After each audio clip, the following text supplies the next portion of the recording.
గురువులను గౌరవించాలి. నేను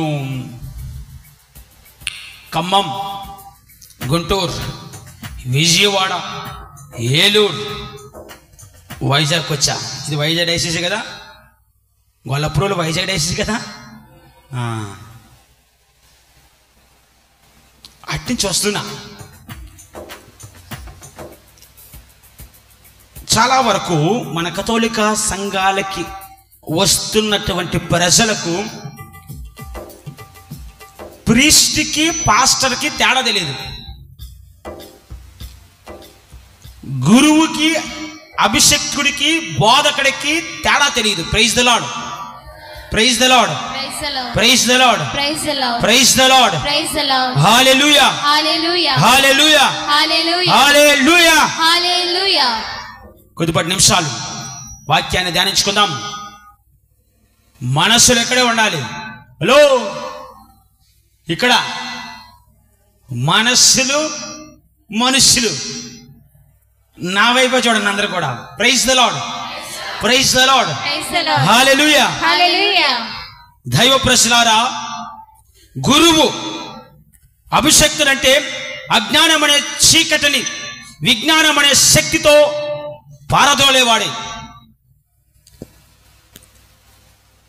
ఎందుకంటే ప్రీతమ క్రైస్తవ సహోదరి సహోదరులారా, విజ్ఞానముతో అజ్ఞానం అనే చీకటిని తొలగిస్తూ పాపము నుండి పుణ్యములోనికి నడిపిస్తూ అశాంతి నుండి శాంతిలోనికి నడిపించేవాడే గురువు. ఎందుకంటే మనందరికీ తెలుసు, తండ్రి దేవుని యొక్క ప్రతిరూపము క్రీస్తు భగవానుడు. మరి ప్రతి గురువు కూడా క్రీస్తు ప్రభువుని యొక్క ప్రతిరూపము. తండ్రి దేవుని యొక్క ప్రతిరూపం ఎవరు? క్రీస్తు ప్రభువు. మరి ప్రతి గురువు కూడా క్రీస్తు ప్రభు యొక్క, అంటే అపర క్రీస్తు, ఆలిస్ క్రీస్తుస్, అనదర్ క్రైస్ట్, అపర క్రీస్తు. అంటే దేవునికును మానవునికి మధ్యవర్తి ఎవరు? గురువే. గురు సాక్షాత్ పరబ్రహ్మ. అంటే ఏంటి? సృష్టికర్తకి సమానుడు గురువు. గట్టిగా చెప్పలు కొట్టండి. పాత నిబంధనలో యాజకులు మాత్రమే దేవుని యొక్క బలిని అర్పించేవారు. వారు ప్రత్యేకముగా దేవుని చేత ఎన్నుకోబడిన ప్రజలు. కొత్త నిబంధనకు వచ్చేసరికి గురువులు మాత్రమే అప్పద్రాక్ష రసములను క్రీస్తు శరీర రక్తాలుగా మార్చే అదృష్టాన్ని క్రీస్తు ద్వారా పొందారు. పొందుతూ క్రీస్తు స్థాపించిన జ్ఞానస్నానమును, ఇతర దివ్య సంస్కారాలను, ద్రవద్రవ్య అనుమానాలను ప్రజలకు ఇవ్వటానికి అధికారాన్ని పొందారు. అందుకే పునీత అసిస్పురి ఫ్రాన్సిస్ గారు ఈ విధంగా అంటున్నారు, గురువు యొక్క గొప్పతనాన్ని, గురువు యొక్క ఔన్నత్యాన్ని గుర్తించి అంటున్నాడు, నాకు ఒక సన్మర్శకుడు. అంటే ఎవరు? దేవమాతకు సన్మర్శకుడు మంగళవారం చెప్పాడు. ఎవరు సన్మర్శకుడు? దేవదూత. ఒక దేవదూత గురువు నాకు కనిపిస్తే, ఎదురైతే ఎవరు ఇతను? ఎవరు చెప్తున్నారు ఈ మాటలు? పునీత అసిస్పురి ఫ్రాన్సిస్ వారు. పునీత అసిస్పురి ఫ్రాన్సిస్ గారు ఈ విధంగా అంటున్నారు, నాకు ఒక గురువు, దేవదూత, సన్మర్శకుడు ఎదురైతే నేను ముందుగా ఎవరికి నమస్కరిస్తాను అంటున్నా? రెండు చేతులు పైకి లేపే గురువుకి నమస్కరిస్తాను. ఎందుకో? దేవదూత ఒక్కసారి మాత్రమే దైవ సందేశాన్ని అందించింది, కానీ గురువు ప్రతిరోజు అందిస్తాడు. దివ్య పూజా బలి ద్వారా దివ్య సంస్కారాలను సమర్పిస్తాడు. అదే విధముగా ప్రతిరోజు దివ్య పూజా బలిలో ఈ అప్ప ద్రాక్ష రసాలను ప్రభు యొక్క శరీర రక్తాలుగా చేసే అధికారము దేవుని దగ్గర నుంచి పొందాడు. అద్భుతం చేసే హక్కు ఆయనకి మాత్రమే ఉంది. గట్టిగా చప్పలు కొట్టండి.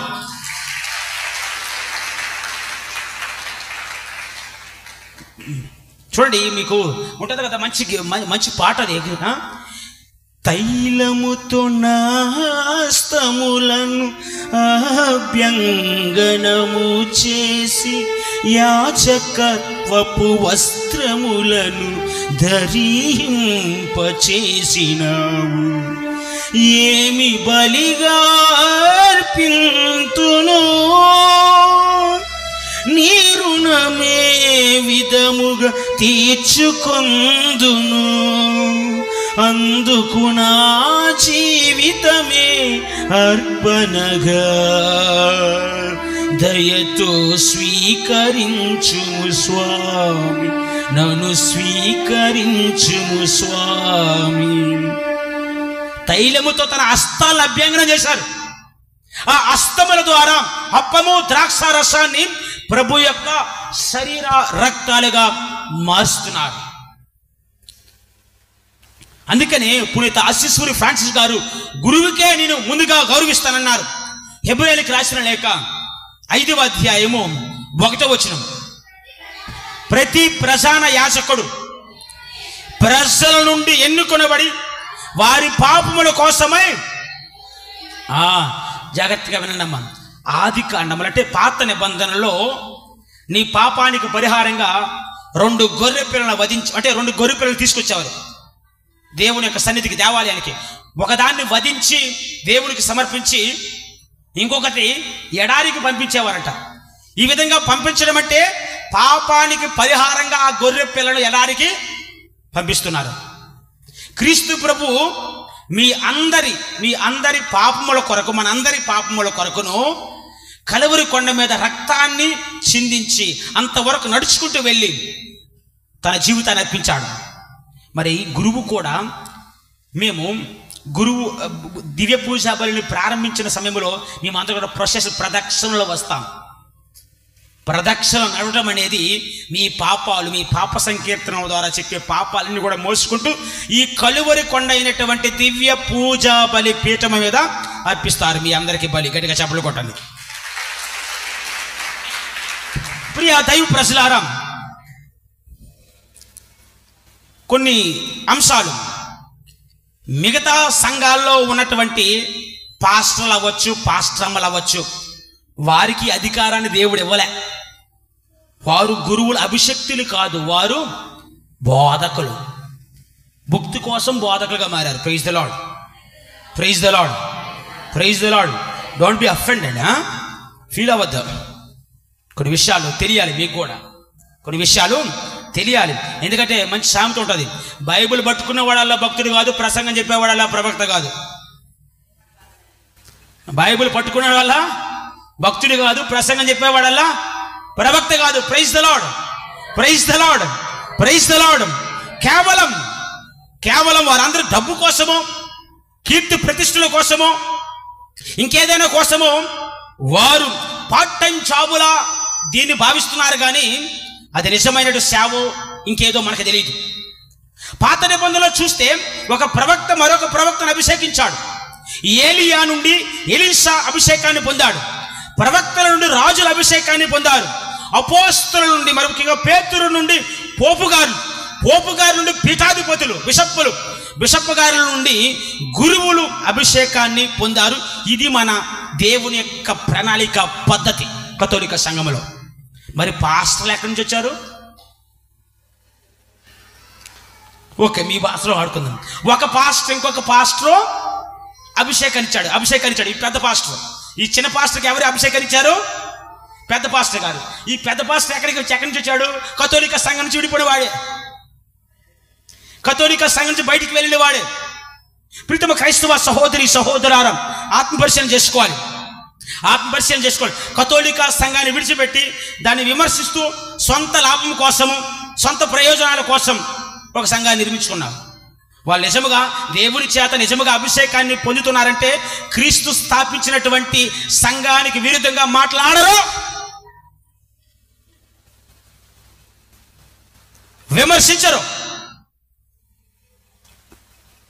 ఆత్మ పరిశీలన చేసుకోండి. అందుకనే పునీత జాన్ క్రిసోస్టమ్ గారు ఈ విధంగా అంటున్నారు, దూతలకును అధిదూతలకును ఇవ్వనటువంటి గొప్ప ఘనతను దేవుడు గురువుకు ప్రసాదించాడు. గట్టిగా సభలు కొట్టండి. మీ అందరికి గురువులు ఉన్నారు, మీకు పూజలు చేసే గురువులు ఉన్నారు, ప్రసంగాలు చెప్పే గురువులు ఉన్నారు, మీ బాధలు వినే గురువులు ఉన్నారు, మీకు దివ్య సంస్కారాలు అందించే గురువులు ఉన్నారు. చప్పట్లు కొట్టాలి, చప్పట్లు కొట్టాలండి. దైవ ప్రజల ఆత్మపరిశీలన చేసుకోండి. ఈరోజు గురువులను అగౌరవరిస్తే మీరు శాపగ్రస్తులు అవుతారు. అది తథ్యం, తప్పు కూడా జరుగుతుంది. పవిత్ర గ్రంథమే మనకు తెలియజేసే సంఖ్యాకాండంలో మోషేకు ఒక సోదరు ఉంది. ఆమె పేరు ఏం పేరు? మిరియాము. ఏం చేసింది? నలుగురు దగ్గరికి వెళ్ళి సంఘాన్ని, ఇశ్రాయేల్ ప్రజలు ఒక 10 మంది దగ్గరికి వెళ్ళి అంటుందంట. ఏమంటుంది? ఎత్తిపొడిచి మాట్లాడుతుంది. మోసేనా గొప్పవాడా? మోసేనా నీతిమంతుడా? మోసేనా మంచివాడా? మోసేతోనైనా దేవుడు మాట్లాడతాడా? నేను మంచిదాన్ని కాదా? నేను పవిత్రాలను కాదా? నేను గొప్పదాన్ని కాదా? నాతో మాట్లాడన్నారు. చివరికి ఏమైంది? ఏమైందండి? కుష్టి వ్యాధి వచ్చింది. అంటే దైవ సేవకులకు వ్యతిరేకంగా మాట్లాడితే కుష్టి వ్యాధి వచ్చింది.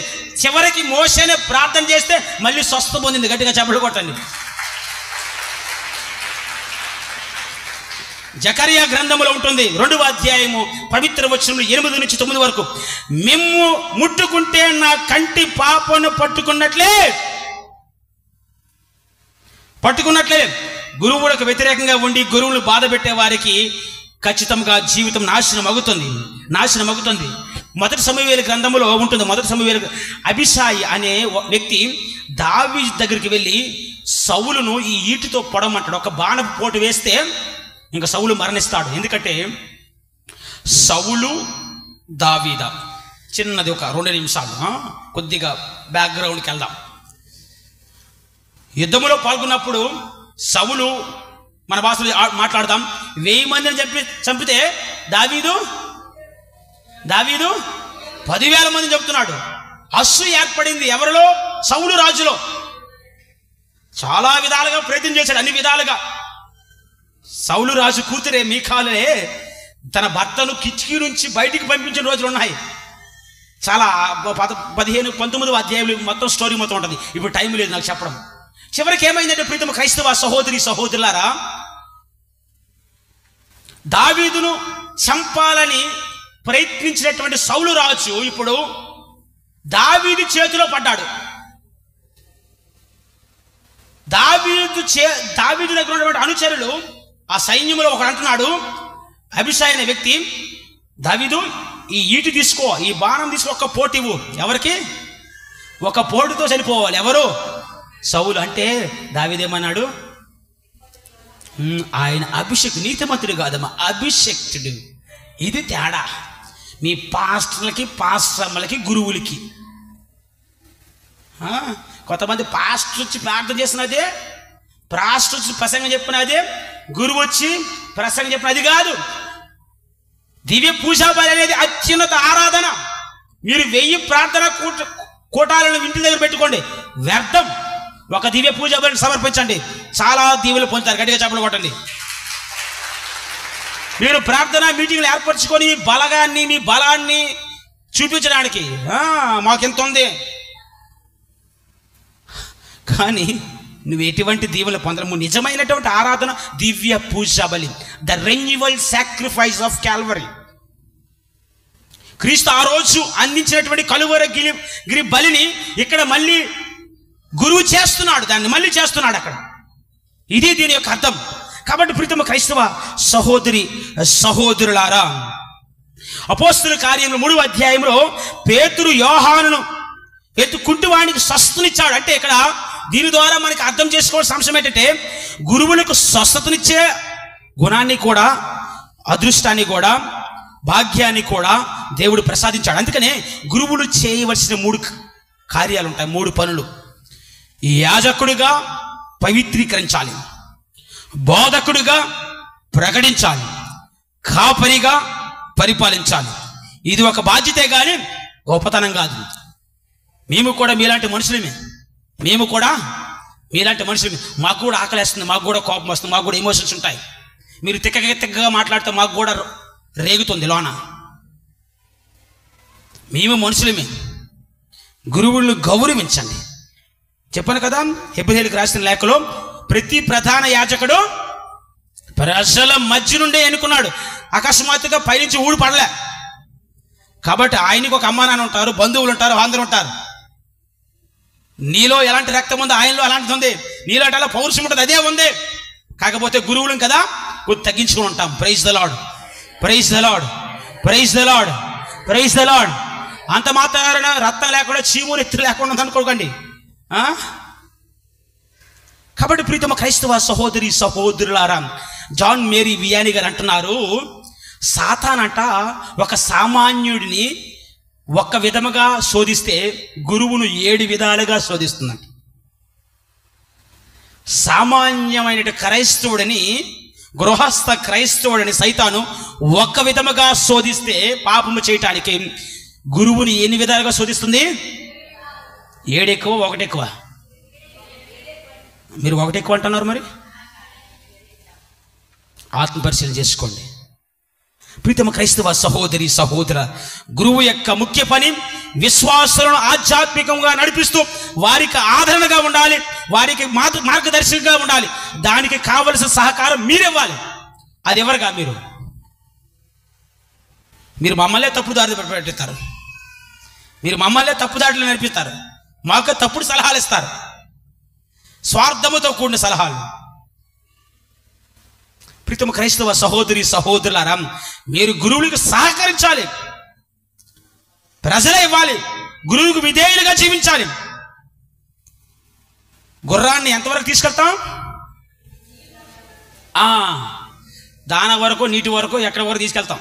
అది తాగాలా వద్దనేది మేము కూడా అలాంటి వారిని తీసుకువెళ్తాం, దేవుని సన్నిధికి అది దీవుల్లో పొందాలంటే మీ వంతు కూడా ఉంది. అదేమో పార్షులు కాదు, పైనుంచి వచ్చి పడ్డానికి మీ మీద ఆశీర్వాదాలనేవి. మీ సహకారం కూడా లభించాలి, మీ వంతు పని మీరు చేయాలి, అప్పుడే మీరు పొందుతారు. ఎందుకంటే తిరుసుమ కట్టడలో 5వ విచారణ గురువులకు చేయాలి. అందుకే పునీత మదర్ తెరేసా గారు మా గురువుల గురించి మాట్లాడుతుంటుంది, దివ్య పూజా బలి సమర్పించినప్పుడు ఇది నా మొదటి దివ్య పూజా బలిగా, ఇది నా ఒకే ఒక్క దివ్య పూజా బలిగా, ఇది నా చివరి దివ్య పూజా బలిగా చేయాలంట. అంటే అన్ని విధాలుగా సిద్ధపడి తన ప్రజల కోసం దివ్య పూజా బలిని అర్పించాలి. ఇది గురువు చేస్తున్న త్యాగము. ఈ త్యాగాన్ని గుర్తించి గురువులను గుర్తించండి. పాస్టర్లు గురువులు ఒకటి కాదు. మళ్ళీ చెప్తున్నాను, నాకు మా విచారణలో కూడా ఎవరైనా పాస్టర్ గారు వచ్చారంటే నాకు పగలగొట్టాలనిపిస్తుంది ఒక్కొక్కసారి. ఇన్ని సంవత్సరాల నుంచి సంఘం ఉంది కదా, ఫాదర్ అని పిలవచ్చు లేదా, గురువు అని పిలవచ్చు కదా, పాస్టర్ గారు వచ్చారు ఫాదర్ అని కూడా ఒక్కొక్కసారి చెప్పాను. కొత్తలో వచ్చినప్పుడు, ఇప్పుడు దారిలో పడ్డారు చాలామంది. పాస్టర్ అనకండి అమ్మా, ఏమనాలి? ఫాదర్ గారు అనండి, లేదా స్వాముల వారు వచ్చారని చెప్పండి. ఇంకా కావాలంటే స్వాముల వారు గురువు వచ్చి మన విచారణ గురువు గారు వచ్చారని చెప్పండి. ఇది పాస్టర్ గారు వచ్చారు, నోట్లో టబక్కను ఊడుతుంది కదా పాస్టర్ గారు అనడానికి. ప్రీతమ క్రైస్తవ సహోదరి సహోదరులారా, అంటే ఎందుకంటే ఇక్కడ తేడా చాలా తెలుసుకోవాలి. ఎందుకంటే ఫాదర్ గారిని కూడా పాస్టర్లా మీరు ట్రీట్ చేయకూడదు, చూడకూడదు. ఆయన ఒక అభిషక్తుడు, దేవుని చేత ప్రత్యేకముగా ఎన్నుకోబడిన వ్యక్తి, మా కోసమై సిద్ధపరిచినటువంటి వ్యక్తిగా భావించాలి. అది ఎవరవని ప్రేమతో స్వీకరించాలి. అందుకే చెప్పాను అంటే మెల్కిసెదెకు యాజక క్రమమున నువ్వు సర్వదా యాజకుడై ఉంటావు. కాబట్టి గురువు అది ఎవరైనా స్వీకరించండి. మీ సొంత బిడ్డగా చూడండి, మీ సొంత బిడ్డగా స్వీకరించండి. అప్పుడు ఏమి ప్రాబ్లం ఉండదు. పగాడుగా, శత్రువుగా చూడకండి, మనకు సంబంధం లేని వాడిగా చూడొద్దు, పక్కింటోడుగా చూడొద్దు. అప్పుడే సమస్య మొదలవుతుంది, అప్పుడే సమస్యలు మొదలవుతాయి. గురువులు మా గురువులుగా గుర్తించండి, మన గురువులు మా కుటుంబంలో పెద్ద కొడుకుగా భావించండి. గట్టిగా చదవడండి. కావున ప్రీతమ క్రైస్తవ సహోదరి సహోదరులారా, మీ కుటుంబాలు దీవెనకరంగా మారాలి అంటే ఇవి చేయాలి. గుడికొస్తే దివ్య సప్రసాదాన్ని స్వీకరిస్తే ప్రార్థనలో పాల్గొంటే సరిపోదు. ముందుగా చెప్పాను, దివ్య పూజా బలిలో పాల్గొన్నప్పుడు కానుకలు తీసుకొచ్చి దివ్య పూజా బలి సమర్పించాలి. అప్పుడే సమృద్ధిగా దీవెన పొందుతున్నావు. లేకపోతే విందుకు వస్తున్నావు, భోజనం తినకుండా ఇంటికి వెళ్తున్నావు. విందుకు వస్తున్నావు, భోజనం తినకుండా ఇంటికి వెళ్తున్నావు. మరి అదే విధముగా దీనితో పాటు ఇంకో గురువులను గౌరవించాలి, గురువులను స్వీకరించాలి. అది ఎవరవ్వచ్చు. ఒక్కొక్కసారి మన మనసుకు మెచ్చిన విధంగా ఉండే వ్యక్తులు రాకపోవచ్చు. ఒక్కొక్కసారి మన కులానికి చెందిన వారు కూడా రావచ్చు ఇక్కడికి. అందరూ గురువులే, అందరు కూడా. Sorry if you're offended and మీరు బాధ పెడితే నేను ముందుగా చెప్తున్నాను. కానీ ఇది ఇలాంటి చూడొద్దు. గురువుని ఆ కోణాల్లో చూడొద్దు. గురువుని ఒక దైవ సేవకుడిగా చూడండి, ఆధ్యాత్మిక వ్యక్తిగానే చూడండి. Praise the Lord, praise the Lord. ఎలా చూసినప్పుడే దేవుని యొక్క ఆశీర్వాదాలు సమృద్ధిగా మీ మీద కుమ్మరించబడతాయి, ప్రసరింపబడతాయి. ఇది చేయవలసింది. మనసులో ఇంత ఇవన్నీ పెట్టుకొని గుడికొచ్చి ప్రార్థన చేస్తే వీటికి ఉపయోగం లేదండి, ఉపయోగం లేదు. ఇదంతా కూడా ఏ విధంగా తయారవుతుందంటే ఫరిష్యుడి ప్రార్థనలా మారుతుంది, ఫరిష్యుడి ప్రార్థనలా మారుతుంది. Are all modern Pharisees. మనమందరూ కూడా ఆధునిక పరిశీలుగా తయారయ్యాం. మన ప్రార్థన విధానాలు, మన జీవిత విధానాలు ఆ విధంగా ఉన్నాయి. వాటి నుండి బయటపడాలంటే మనం చేయవలసిన పని ఇవి, నేను చెప్పింది ఇప్పుడు. దాని ద్వారానే దేవుని యొక్క ఆశీర్వాదాలు సమృద్ధిగా మీరందరూ కూడా పొందగలరు.